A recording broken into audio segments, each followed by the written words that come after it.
welkom op de eerste live-sessie van de nieuwe Woonacademie.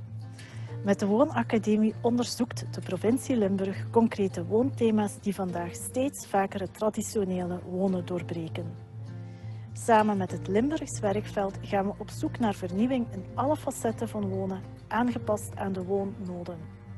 We zoeken inspiratie in goede voorbeelden en vormen een netwerk over verschillende beleidsdomeinen heen om samen te zoeken naar antwoorden op de woonuitdagingen van vandaag en morgen in Limburg. Momenteel staan er in samenwerking met de Confederatie Bouw Limburg 3 webinars van de digitale Woonacademie op het programma. Vandaag 12 juni met als thema de mobiele woonunits in de tuin. Op 3 juli volgen een webinar rond coöperatief wonen. Na de zomervakantie op 4 september wordt het thema wonen, een huis, een thuis onder de aandacht gebracht. Maar vandaag dus een blik op het thema mobiele woonunits. De vraag is dan ook of die mobiele woonunits een oplossing kunnen bieden voor meer telewerk, voor eventueel de opvang van oudere of kwetsbare jongeren en volwassenen met of zonder beperking. En of de investering een meerwaarde is voor de investeerders en voor de omgeving. Toch wel belangrijke vragen om ons over te buigen en om te kijken welk wetgevend kader daar rond opgebouwd zou kunnen worden. De maatschappelijke functie en de ruimtelijke inplanting van de mobiele woonunits in de tuin waren voor de coronacrisis uiteraard al voer voor debat. En de meningen zijn verdeeld. Hoe gaan onze Limburgse besturen hiermee om en wat zijn de do's en de don'ts? Vandaag laten we Oswald de Vis, professor aan de Universiteit Hasselt, en Annelies Maas, diensthoofdvergunningen van de stad Hasselt, aan het woord. Professor de Vis reflecteert over de mobiele baksteen in de maag. Mevrouw Annelies Maas vertelt over de motivatie en de gemaakte keuzes om tot een beleidsmatige gewenste ontwikkeling te komen in Hasselt. Tot slot, vanaf vandaag vind je op www.limburg.be mobiele woonunits een inspiratiebundel terug. Alle beschikbare informatie over mobiele units in de tuin hebben we hier samengebracht. Ook de opname van het webinar van vandaag zal er zo vlug mogelijk ter beschikking gesteld worden. Ik wens Chris Laats van de Confederatie van de Bouw te danken voor zijn medewerking, als ook de constructeurs van Warsco Units en Houtskeletsbouw van de Rijt voor hun inspiratie. Welkom op onze eerste webinar van de Woonacademie. Als Confederatie Bouw Limburg zijn we immens trots dat we samen met provincie Limburg deze samenwerking kunnen opzetten. Door samen innovatieve woonideeën en woonthema's onder de aandacht te brengen en die vandaag toch steeds vaker het traditionele wonen doorbreken en een geïntegreerde aanpak kunnen we ook op dat vlak van wonen een voortrekkersrol blijven spelen. Het thema van vandaag, mobiele units in de tuin, is uitermate zeer actueel. En de actualiteit heeft de aandacht voor mobiele units in de tuin verscherpt. Met meer dan 250 deelnemers zien we dat er vandaag echt vraag naar is. En niet alleen vanuit aannemerszijde, maar evenzeer vanuit lokale ambtenaren, overheden, als architecten en studiebureaus. Maar door samen met alle betrokken partijen na te denken over een innovatief afwegingskader, ben ik ervan overtuigd dat we mooie resultaten kunnen afleveren en vandaag alvast veel voer voor inspiratie geven.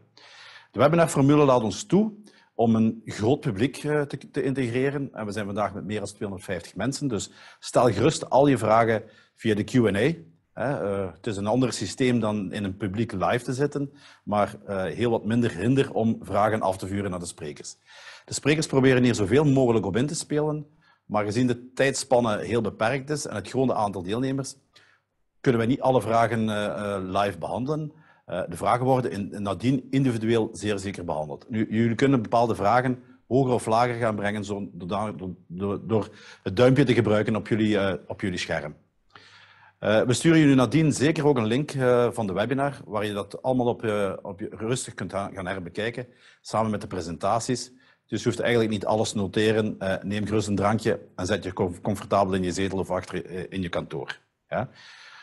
Je kunt ook samen al een aantal zaken vragen of chatten met een aantal van onze webinars moderatoren en die gaan dan vragen kunnen onmiddellijk doorsturen live of in een latere tijdspanne gaan beantwoorden.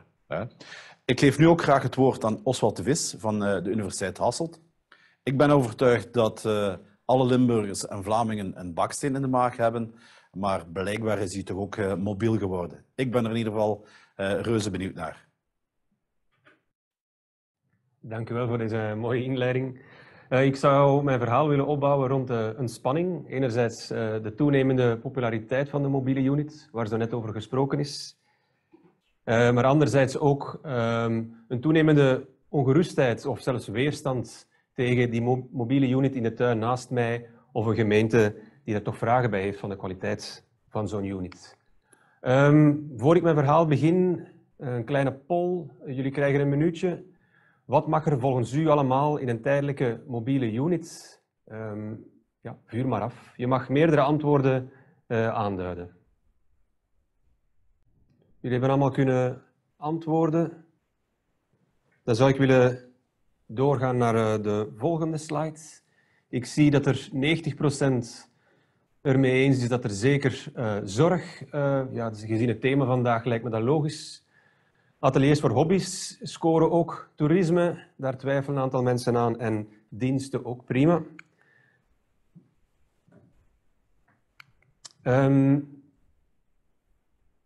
Ik zou mijn verhaal willen vertrekken vanuit de bouwshift. Ik denk dat de meesten onder jullie daar wel vertrouwd mee zijn. De bouwshift vertrekt eigenlijk vanuit een verhaal dat we redelijk slordig omgaan met ruimte in Vlaanderen. Ik pak er even de cijfers bij. We hebben een ruimtebeslag van 33% en een verhardingsgraad van 14%. Ik heb dat moeten nakijken, ik ken het ook niet van buiten. Enkel Malta doet het slechter. In Nederland nemen de Nederlanders de helft minder ruimte in dan de Vlamingen.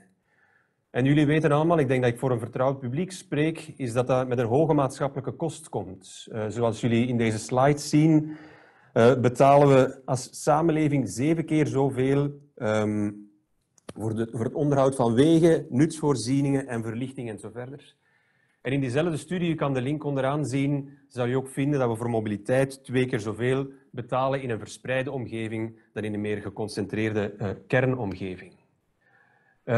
Voor diegenen die het beleidsplan kennen, ik raak nu vooruit in mijn slides,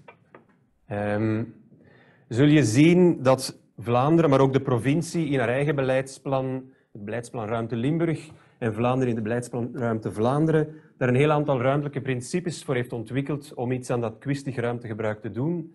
Ze hebben het dan over verweven, intensiveren, hergebruiken, maar ook tijdelijk ruimtegebruik. Ik heb hier een citaat mee geprojecteerd, daar zie je het woordje verplaatsbaar onderstreept. Dus Vlaanderen houdt, en ook de provincie houdt, een pleidooi voor mobiele units of tijdelijk ruimtegebruik, om dat kwistig ruimtegebruik, om daar een antwoord op te vinden. Dus zowel onze provincie als Vlaanderen houden een pleidooi voor mobiele units. We zitten goed. Maar als we even teruggaan in de tijd, is het misschien vreemd in dit gesprek, dan zijn we niet de eerste, zijn we er eigenlijk al meer dan 120 jaar mee bezig. Je ziet hier een schets van Ebenezer Howard. Dat is de peetvader van de tuinwijken. Ook de tuinwijken die je in Beringen of in Genk en zo verder kan terugvinden, hielden een pleidooi voor heel compact ruimtegebruik. Zelfs voor zelfvoorzienend ruimtegebruik. Opnieuw in coronatijden staat dat hoog op de agenda. En om een soort van gedeeld eigendom van de volledige stad door de bewoners van die stad. Waarom vertel ik dat? We vertellen dus eigenlijk als ruimtelijk planners al meer dan 120 jaar hetzelfde verhaal. Maar wat er natuurlijk veranderd is in die 120 jaar, is dat we dat niet meer alleen vertellen. Je ziet er een overzicht van allemaal organisaties die vanuit heel verschillende sectoren, natuur, mobiliteit, architectuur, allemaal op dezelfde nagel beginnen kloppen.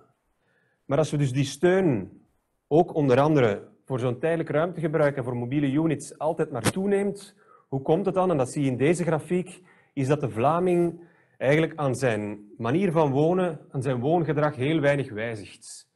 Het gaat me te ver om deze grafieken helemaal in detail toe te lichten, maar u kan hier vooral zien is dat in de laatste 20 jaar de voorkeur voor vrijstaande woningen of halfopen bebouwing niet is afgenomen. En in de rechtse grafiek, mocht u later tijd hebben, kan u eens zien dat we daar als Vlaming al maar meer bereid zijn om daar meer voor te betalen voor altijd maar een kleiner perceel. Dus hoe hard we ook als planners op die nagel blijven kloppen van we moeten meer compact, we moeten meer in een kern gaan wonen, toch blijft de Vlaming meer en meer investeren in vrijstaand wonen, in een verkaveling.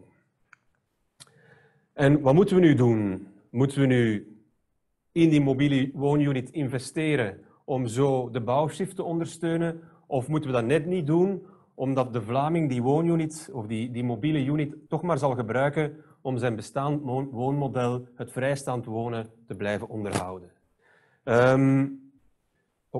Ik ben te vlug.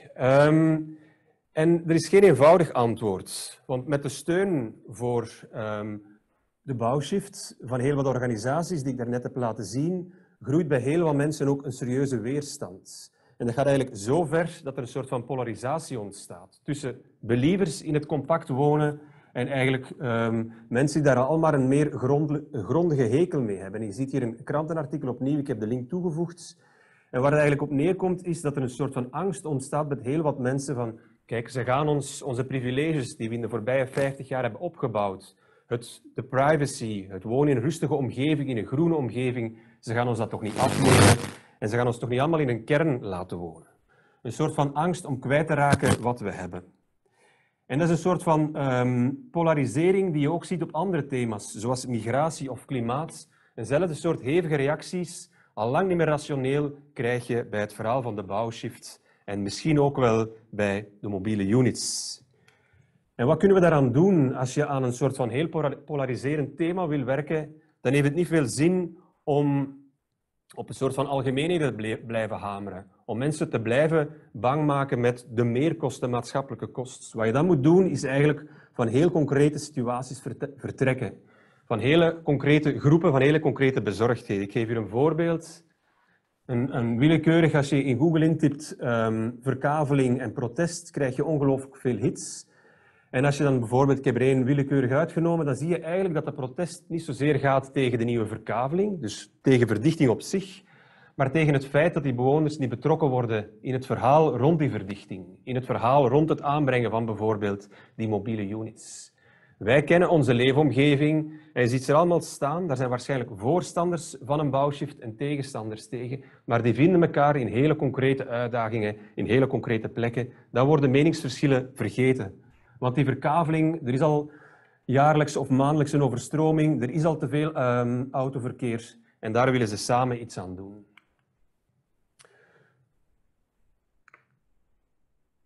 Dus eigenlijk het pleidooi dat ik hier wil houden is dat we als ruimtelijke planners of als overheden ons verhaal anders moeten beginnen vertellen. Dus we moeten niet met onze cijfers afkomen. Kijk, jullie zijn veel te duur, jullie maatschappelijke kost is veel te hoog. We moeten ook niet met ideaalbeelden aankomen. We zouden allemaal in een garden city moeten gaan wonen. Nee, we moeten juist vertrekken van die hele specifieke verhalen, van die alledaagse verhalen waar al anders gewoond wordt. En als je dan een beetje rond je kijkt, dan zijn er heel veel van die verhalen die ons zouden kunnen inspireren. Er is tijdens studentenwerk verzameld in één wijk in Genk. En dan zie je in één wijk misschien 300 woningen, heel veel innovatieve manieren van wonen opduiken. Je ziet bovenaan links iemand die op een vrij perceel een soort van ecologisch tuinieren, een ecologische tuin heeft en daar een soort van lessen in geeft, die ook het regenwater van zijn buren verzamelt. Daaronder zie je een bedrijf dat een deel van hun terrein openstelt voor kinderen in de buurt, daar een trampoline op plaatst. In het midden zie je 2 woningen die samen hun tuin delen, zodat de kinderen samen kunnen spelen. En bovenaan rechts iemand die in zijn garage fietsen herstelt. Wat heeft dit nu met mobiel wonen te maken? Als je daar goed naar kijkt, zijn dat allemaal heel tijdelijke situaties. In één wijk. En vandaar ook mijn titel van mijn presentatie. Eigenlijk wonen we allemaal als Vlaming al serieus mobiel. Hebben voor 5 jaar delen we die tuin met onze buren. De kinderen zijn groot, we delen die niet meer. Voor 5 jaar hebben we dat fietsatelier in onze tuin. Daarna verhuizen we naar ergens anders. We zijn mobiel geweest. En we zijn misschien veel mobieler dan dat overheden kunnen volgen. En dan het verhaal is, wat we zouden moeten doen, is misschien ons verhaal van de bouwshift beginnen vertrekken vanuit die mobiele dagelijkse woonpraktijken. En mijn laatste slides is, misschien moeten we met z'n allen leren samen mobiel wonen. En ik heb hier 2 verschuivingen, daar kan misschien in de discussie dieper op ingegaan worden. Enerzijds moeten we van een heel generiek beleid en een beleid gericht op handhaving naar een beleid gericht op onderhandeling dat vertrekt van hele specifieke situaties. Eerst moeten we ons de vraag stellen, wat is het probleem precies? Wat is de vraag precies? Welke mensen wonen daar? Welke urgenties hebben zij? En dan pas moeten we de vraag stellen, hoe kan je daar de kwaliteit bewaken? Wat zou er gebeuren als iedereen in die wijk een mobiele woonunit wil? Een tweede verschuiving die ik zie, is dat we dat verhaal niet alleen mogen uitwerken vanuit planners als enige experten, maar dat we ook bewoners en organisaties die actief zijn in zo'n wijk als experten moeten zien. Dus dat we samen met hun een gesprek moeten hebben over, niet wanneer er nood is, maar voortdurend, hoeveel mobiele units kan mijn wijk aan? Wat vinden wij minimale kwaliteit, esthetisch, maar ook naar mobiliteit en zo verder. En dan voel ik elke planner al zweten die zegt van kijk, sorry, we hebben nu vandaag al geen tijd, of iemand die bij vergunningen werkt. We hebben het al zo druk en nu moeten wij bij elke aanvraag nog eens een soort van collectief lerentraject opstarten. En dan denk ik, hebben wij de voorbije jaren gezien dat er in heel wat wijken, ook in Hasselt, collectieven van bewoners bestaan die zo al nadenken over de toekomst van hun wijk, over wat kwalitatief wonen in een wijk begint. En dan denk ik, het enige wat je moet doen als overheid of als planner is een soort van inspelen op die collectieven en met hen aan de slag gaan. En dan de vragen die zo'n collectieven stellen aan een overheid, tenminste wat wij opmerken is, geef ons alsjeblieft een visie. Toon ons dat een stad een visie heeft, ook over mobiele units, maar ook over verkeer, ook over zorg. En zorg dat die visies op elkaar afgestemd zijn. Bijvoorbeeld, waarom zouden tijdelijke units mogen, maar waarom zouden tijdelijke woningopsplitsingen niet mogen? En een tweede, geef ons alsjeblieft een duidelijk kader waarbinnen wij met onze buren, met ons collectief kunnen nadenken. Bijvoorbeeld, waarom laat je in één wijk mobiele woonunits toe en snij je tegelijkertijd een woonuitbreidingsgebied aan? Dan werk je niet aan die bouwshifts. En binnen dat kader en binnen die visie lijkt het me dan redelijk eenvoudig om met zo'n bewonerscollectieven aan de slag te gaan en aan die bouwshift te werken en zoiets aan dat heel polariserende verhaal een soort van antwoord op kunnen bieden. En dan zie je dat er, om even terug te gaan naar de poll die werd gesteld, dat er misschien wel mogelijk zou kunnen zijn om in een specifieke wijk toerisme misschien toch wel toe te laten. In een andere wijk dan natuurlijk niet. Of om toch meer ruimte te laten voor bedrijvigheid in één wijk en in een andere helemaal niet. Voilà, ik hoop dat ik jullie een beetje geïnspireerd heb met deze bijdrage. Jullie kunnen het ook nog nalezen in langere tekst. Hoe tijdelijk? Ik krijg hier een vraag van Katrien Svenne. Hoe tijdelijk? Stel dat de ene functie van een woonunit overgaat naar een andere functie. Ik stel voor om dat aan de volgende spreker door te geven. Die hebben daar vanuit Hasselt al serieus over nagedacht en die zal er zeker op ingaan tijdens haar tussenkomst. Rest mij nog alleen de volgende sprekers aan te kondigen. We krijgen nu 2 Limburgse producenten van mobiele units. En ze hebben de vraag gekregen om op 3 zaken in te gaan. Waarom kiezen zij om in te zetten op deze woonvorm? Welke vragen krijgen zij van bewoners, maar ook van overheden en van andere organisaties? En welke soort van kansen, maar ook knelpunten zien zij bij het uitwerken van die mobiele units? Ik dank u wel. Ik ben Martijn van der Rijt, van de gelijknamige bouwgroep Martijn van der Rijt, groep Martijn van der Rijt. En door de verschillende vragende partijen om een unit in de tuin te kunnen zetten, in het uitzicht van een kleine woning, waren we daarover beginnen te brainstormen en hebben we eigenlijk een module ontwikkeld die wij Maxo-module genoemd hebben. En wij zagen daar enorm veel vraag naar. De vraag was eigenlijk, ja, ik heb een zoon of een dochter die alleen wil gaan wonen. Ik wil een oppas doen voor ouders of voor grootouders. Ik wil een kantoor hebben. En al die vragen en al die behoeftes pasten juist in die module. Naar aanleiding van een van de hoofdtakken van houtskeletbouw hebben we die houtskeletbouw doorgetrokken in de unitbouw, in ons Maxo-module, in de modulebouw. Waarom? Om het goede van de producten te garanderen, ecologisch, noem maar op. En wat we daarin samengevoegd hebben, is eigenlijk dat we de module maken volledig klaar. Dus dat betekent dat we ze volledig kunnen opnemen en plaatsen. de ervaring in een houtskeletbouw, dat kan alleen aangetoond worden als je er echt zou in kunnen wonen, is een heel ander gevoel. Het is al ook niet verwarmd of wel verwarmd, het geeft altijd een warm gevoel. En dat warm gevoel hebben we terug gecreëerd in onze unit. Een unit kan ook als basis of als vertrekpunt gerealiseerd worden. Als je een unit hebt en een unit zou moeten meegroeien bij de behoeften van het gezin. In het geval dat je zegt, ja, wij zijn startende samenwonende of getrouwde mensen of alleen. En de behoefte is om er een slaapkamer bij, dan is het heel simpel om daar weer een unit aan toe te koppelen. Dus de mogelijkheid is heel uitgebreid eigenlijk. Ik zou zelfs de mogelijkheid hebben om ik ga van dorp veranderen. Ik neem mijn huis mee, bij manier van spreken. Ik neem mijn unit mee. Ik kan in een andere gemeente terecht, waar ik het dan kan zetten, in een betere omgeving of weet ik wat. Dus de mogelijkheid is er om die unit uit te breiden naar beklanke behoeftes, zoals ik al zei, en te plaatsen in een andere omgeving.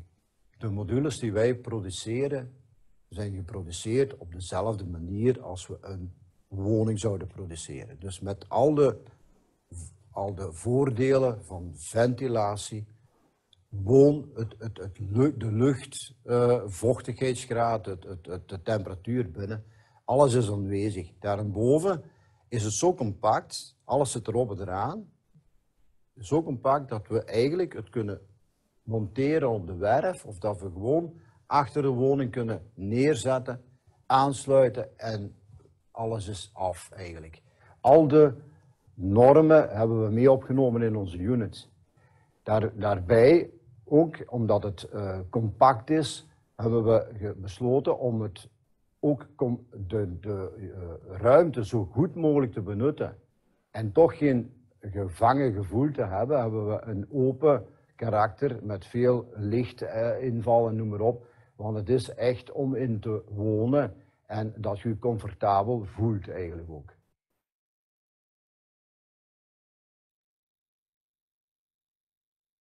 Ik ben Anneleen van Bos, ik ben CEO bij Warsco Units. En wat maken wij? Wij maken tijdelijke en modulaire gebouwen. Toen de vraag kwam om eventjes toe te lichten wat onze ervaring is en hoe wij staan tegenover mobiele units in de tuin, werd aan ons gevraagd waarom kiezen voor een mobiele unit.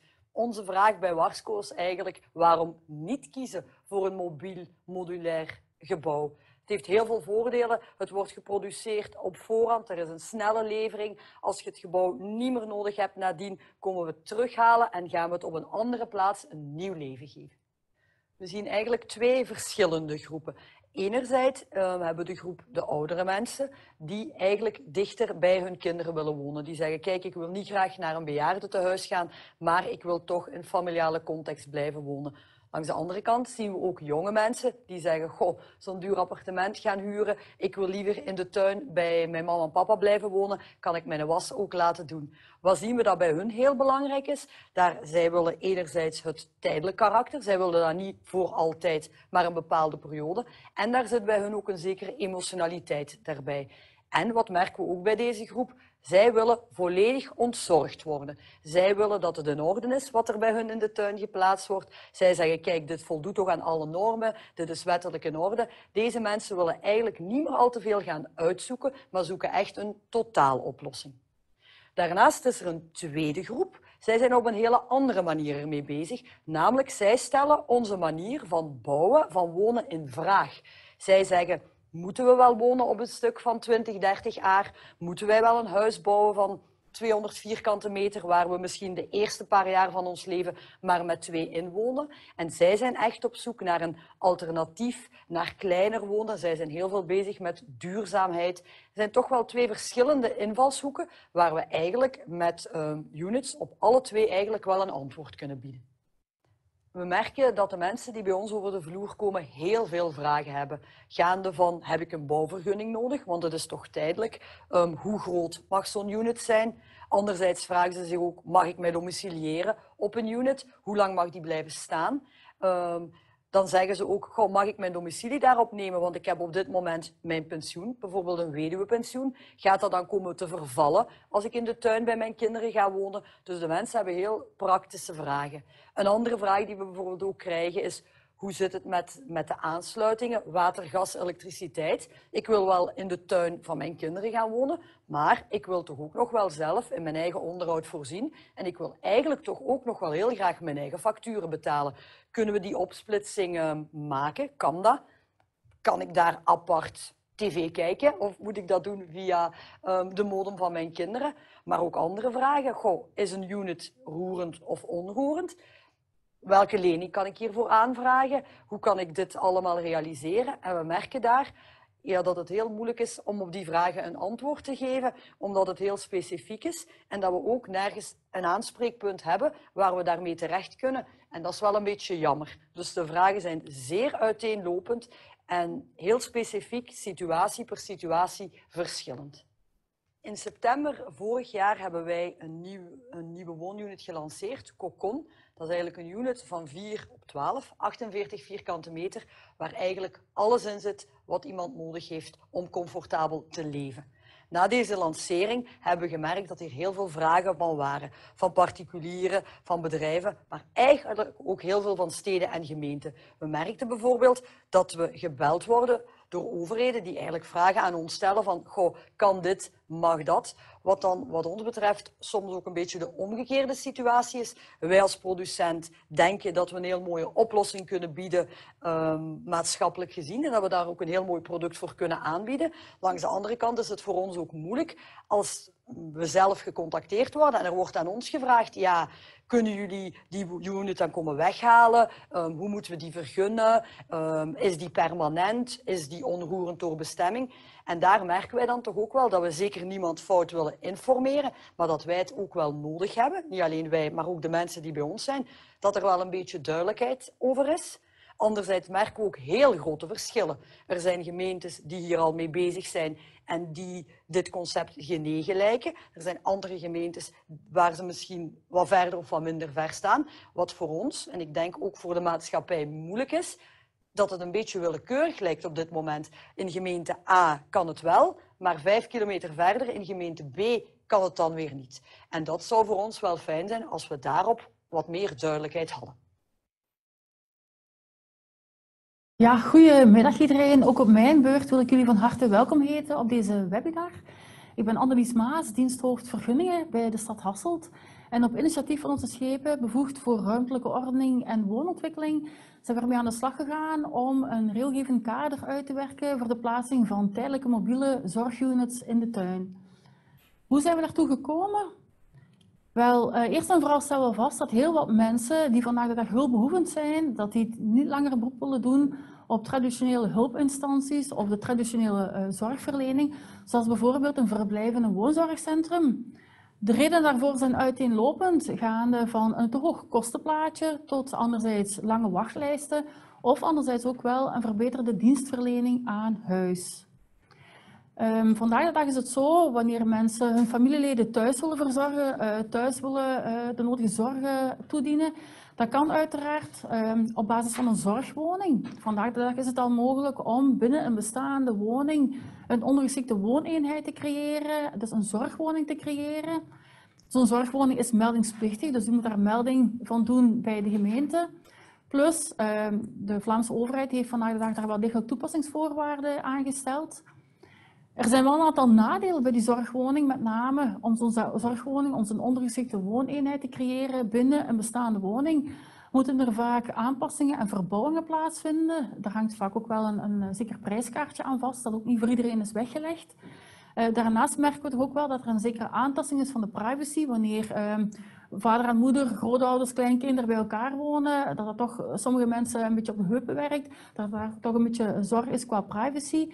En om aan al die nadelen eigenlijk een beetje tegemoet te komen, leek het ons de plaatsing van een tijdelijke mobiele zorgunit in de tuin toch wel een zekere oplossing te zijn. Het gaat de facto om een zelfstandige, op zich staande, mobiele en tijdelijke constructie in de tuin bij een vergunde woning. Het voordeel daarvan is dat er geen interne aanpassingen en verbouwingen moeten plaatsvinden. Ten tweede heeft het doorgaans ook wel een beperktere financiële impact, want zo'n unit kan men in principe huren. Daarnaast merken we toch ook wel dat er een beperktere aantasting is van de privacy, dat iedereen iets meer ruimte heeft, iets meer zijn eigen ding kan doen. En daarnaast is het ook wel zo dat zo'n unit dat die vlot verplaatsbaar is, die kan dus gewoon met de kraan door de vrachtwagen geleverd worden en achteraf weer terug worden opgehaald. Dus dat zijn natuurlijk wel allemaal voordelen ten opzichte van een zorgwoning die we vandaag de dag al kennen. Om zo'n tijdelijke zorgunit in de tuin tot stand te brengen, wel vandaag de dag is er nog geen regelgeving voorhanden, nog op het Vlaamse niveau, nog op het provinciaal niveau. Vandaar dat we daar als stad toch de voortrekkersrol hebben genomen en aan de slag zijn gegaan met het uitwerken van een beleidsmatig gewenste ontwikkeling, waarvoor de rechtsgrondslag is terug te vinden in de Vlaamse Codex Ruimtelijke Ordening. Precies omdat er geen specifieke regelgeving vandaag de dag voorhanden is op Vlaams niveau of op provinciaal niveau, moeten we dus werken met een omgevingsvergunning. Dus er moet wel degelijk een vergunning worden aangevraagd voor de mogelijkheid om zo'n tijdelijke unit in de achtertuin te plaatsen. Door zo'n regelgevend kader tot stand te brengen, willen we eigenlijk een duidelijke houvast bieden voor de aanvragers, dat het duidelijk is wat kan niet, welke zijn de beperkingen. Ten tweede willen we er ook voor zorgen dat de hinder of de overlast voor de omgeving door een ongewenste inplanting, dat die zo goed mogelijk wordt vermeden. En precies door het vergunningsplichtig te maken en door de vereisten van een omgevingsvergunning kunnen we elke aanvraag individueel beoordelen en kunnen we dus telkens gaan nakijken of die unit wel degelijk thuis hoort in die omgeving, of daar voldoende ruimte voor is en dat we toch zeker niet buren of andere omwonenden daar sterk mee gaan benadelen. Bovendien is het ook zo, door middel van de vergunningsprocedure moet er ook een openbaar onderzoek worden georganiseerd. En het is ook in het kader van dat openbaar onderzoek dat eventuele omwonenden bepaalde bezorgdheden, bepaalde bekommernissen kunnen uiten en die dus uiteraard mee in overweging worden genomen bij het beoordelen van die aanvraag. Volgende vraag rijst dan eigenlijk, voor wie is eigenlijk zo'n tijdelijke zorgunit bedoeld? Wie kan er eigenlijk in komen wonen of in komen huizen? Wel, we hebben daar doelbewust aansluiting gezocht bij de zorgwoning en de doelgroep die daar door de Vlaamse overheid is omschreven. Wie kan er dus gaan wonen? Wel, maximum 2 personen, waarvan er ofwel tenminste 1 65 jaar is of ouder, waarvan er tenminste 1 hulpbehoevend is. En met hulpbehoevend bedoelen we dan een persoon met een handicap, een persoon die in aanmerking komt voor een zorgbudget voor zwaar zorgbehoevenden, of een zorgbudget voor ouderen met een zorgnood of een basisondersteuningsbudget. Of wanneer het gaat om personen die behoefte hebben aan ondersteuning om zich precies in het thuismilieu te kunnen redden. Daarnaast is het dus zo dat zowel de zorgverlener als de zorgbehoevende in zo'n unit kan wonen. Wanneer de zorgverlener in zo'n unit gaat wonen, dan is het uiteraard wel de voorwaarde dat de zorgbehoevende die in de hoofdwoning blijft wonen. Zoals u zal kunnen zien op de prentjes die ik toon, is de doelgroep dus heel divers, gaande van ouders, grootouders, tot uiteraard ook meerderjarige gehandicapte kinderen, die toch wel een zekere mate van zelfstandigheid hebben, die toch wel op hun eigen benen zouden kunnen staan, maar af en toe een beetje hulp nodig hebben van de ouders in hun omgeving. Dus ook voor hen moet zo'n tijdelijke mobiele zorgunit in de tuin mogelijk zijn. Een volgend plaatje dat we moeten bekijken is hoe zit het juist met de vergunningsplicht, hoe zit het juist met de al dan niet tussenkomst van een architect. Wel, als we zo'n tijdelijke zorgunit gaan plaatsen in de tuin, dan spreken we in feite over het optrekken of het plaatsen van een constructie die vandaag de dag door de Vlaamse overheid vergunningsplichtig is gesteld. Vandaar dus ook de vergunningsplicht, men moet dus een omgevingsvergunning aanvragen. Ten tweede is het zo dat vandaag de dag ook de medewerking van de architect vereist is, want die architect gaat moeten waken over de woonkwaliteit, dat die woonkwaliteit zeker in orde is. En daarnaast is het ook zo dat we uiteraard rekening moeten houden met de stedenbouwkundige voorschriften die gelden voor dat concrete perceel. Uiteraard moeten we gaan kijken of dat ter plaatse mogelijk is. Het zal uiteraard niet voor alle locaties mogelijk zijn, maar we staan zeker open om elke aanvraag ter zake te beoordelen en te bekijken wat mogelijk is. Misschien nog heel eventjes om terug te komen op de medewerkingsplicht van de architect. Een optie zou eventueel zijn dat we naar de toekomst toe, wanneer we misschien meer Vlaamse regelgeving zouden krijgen, dat we zouden kunnen werken met conformiteitsattesten. Wanneer een bepaalde unit wordt afgeleverd, dat we weten dat die conform is. En op die manier is dan niet langer meer de medewerking van een architect verplicht. En is dat natuurlijk ook weer drempelverlagend voor de burger die aanspraak wil maken op zo'n tijdelijke zorgunit. Waar kan zo'n unit geplaatst worden? Wel, op dit ogenblik hebben we dus zo'n beleidsmatig gewenste ontwikkeling voor de stad Hasselt, wat concreet betekent dat alle Hasselaren, iedereen op het grondgebied van Hasselt, kan een aanvraag indienen voor de plaatsing van een tijdelijke mobiele zorgunit. Concreet is het wel zo dat conform ons regelgevend kader zo'n unit enkel mogelijk is in woongebied, dan wel woonuitbreidingsgebied waarop een RUP, een BPA of een verkavelingsvergunning rust. Om even in te spelen op de vragen die ik zie verschijnen. Een van de vragen was onder meer of dat ook in zonevreemd gebied kan. Wel, conform onze beleidsmatig gewenste ontwikkeling kan het dus voorlopig niet. We willen toch een beetje efficiënt met ruimtegebruik omspringen. In agrarisch gebied is het in principe niet de bedoeling dat gewoond wordt. Vandaar dat ook die zonevreemde basisrechten daar gelden. Daar kunnen wij persoonlijk geen enkele uitbreiding of versoepeling op voorzien. Dat is aan de Vlaamse overheid om daar eventueel op in te spelen. Daarnaast is het zo dat zo'n unit ook enkel maar kan in de bouwzone of in de achtertuin van een hoofdzakelijk vergunde woning. En we moeten het beschouwen als een vrijstaand bijgebouw. Vandaag de dag binnen de stad Hasselt hebben we onze verordening woonkwaliteit, waarin we een maximale oppervlakte aan bijgebouwen, vrijstaande bijgebouwen toelaten.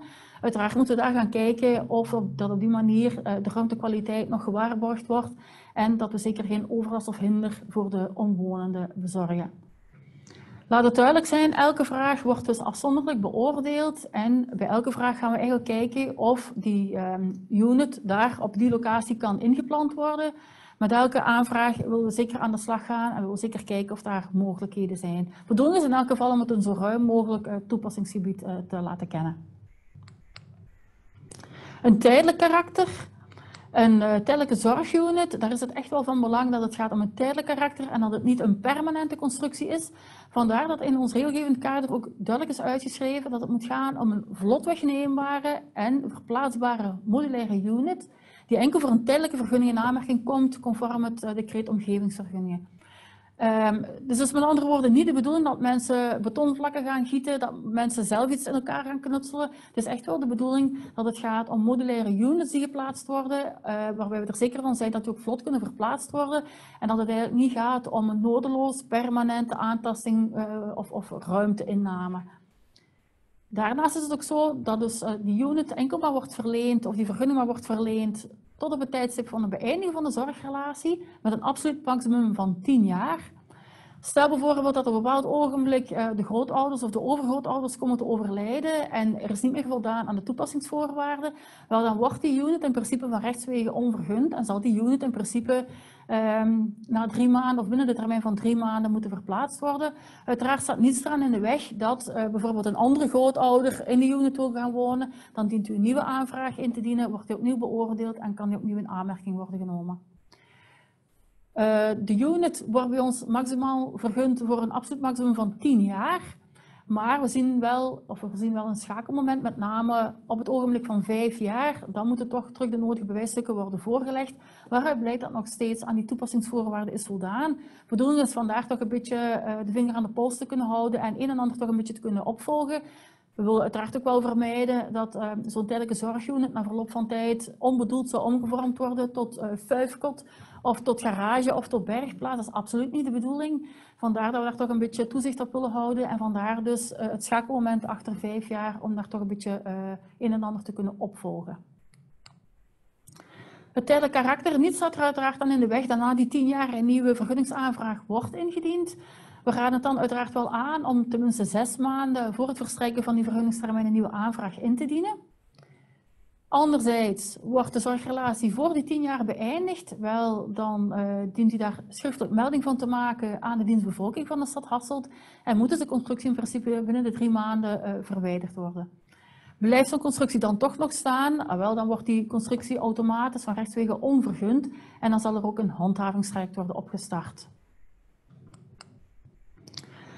Dit laatste element zet me eigenlijk tot een laatste puntje dat ik met jullie wil bespreken, met name het luik handhaving. De bedoeling is uiteraard wel dat we erover willen waken en waarborgen dat zo'n tijdelijke zorgunit wordt gebruikt voor het doel waarvoor we het willen installeren. Wanneer we ernstige aanwijzingen krijgen dat die zorgrelatie is beëindigd, zonder dat daarvan schriftelijk melding is gemaakt aan de dienstbevolking van de stad Hasselt, Of wanneer we vaststellen dat na dat schakelmoment van die 5 jaar er niet opnieuw de nodige bewijsjes terug worden voorgelegd, dat is voldaan aan de toepassingsvoorwaarden. Of wanneer de termijn waarvoor de vergunning is verleend, wanneer die is verstreken. Wel, dan zal er een ambtenaar van de stad Hasselt een onderzoek instellen, waarbij dus eventueel ook ter plaatse wordt gegaan, waarbij we ons gaan vergewissen van de toestand ter plaatse. De bevindingen die dan worden opgetekend, dus de vaststellingen die worden gedaan, daar wordt wellicht ook de aanvrager van in kennis gesteld met de mogelijkheid om erop te antwoorden binnen een termijn van 1 maand. Blijkt dat er geen enkele reactie op komt, dan volgt eigenlijk een meer officiële stap, met name de aanmaning en de ingebrekenstelling. Blijkt dan dat binnen die 2 maanden dat er geen enkel contactname is met de dienstvergunning van de stad Hasselt of de dienstbevolking van de stad Hasselt, blijkt dat nog altijd niet de nodige documentjes worden overlegd of blijkt dat er geen nieuwe aanvraag binnenkomt of ook niet worden gecontacteerd met het oog op het indienen van een nieuwe aanvraag. Wel, dan gaan we eigenlijk een stap hoger schakelen, met name dan gaan we een PV laten opmaken en dan een volgend traject is dan dat het zijn beloop kent conform het decreet inzake de handhaving van omgevingsvergunningen. Wat we uiteraard willen vermijden is, als ik het fotootje dat ik nu toon, wat we uiteraard willen vermijden, is dat een unit wordt omgevormd tot een veredelde veranda, of in elk geval dat het helemaal op een andere manier wordt aangewend dan waarvoor het bedoeld is. Zoiets willen we vermijden, vandaar dat we eigenlijk toch wel een stok achter de deur willen hebben om, wanneer het de spuigaten uitloopt, wanneer er hinder en overlasten kan ontstaan voor de omwonenden, dat we op tijd op de kar kunnen springen en die situatie toch terug kunnen rechttrekken. Om een beetje een stand van zaken te maken, zoals ik juist al zei, Stad Hasselt is daar volgens mij toch wel een beetje de initiatiefnemer en ook de koploper geweest om zo'n regelgevend kader uit te tekenen voor de plaatsing van tijdelijke zorgunits. Ik heb begrepen dat heel veel andere Limburgse steden en gemeenten, en zelfs ook ver buiten de grenzen van de provincie Limburg, dat toch als initiatief hebben gezien om zelf ook daarmee aan de slag te gaan binnen hun eigen stad of gemeente. Anderzijds is het ook wel zo dat op Vlaams niveau er een conceptnota werd ingediend om een regelgevend kader uit te werken voor de plaatsing van mobiele mondenzorgwoningen.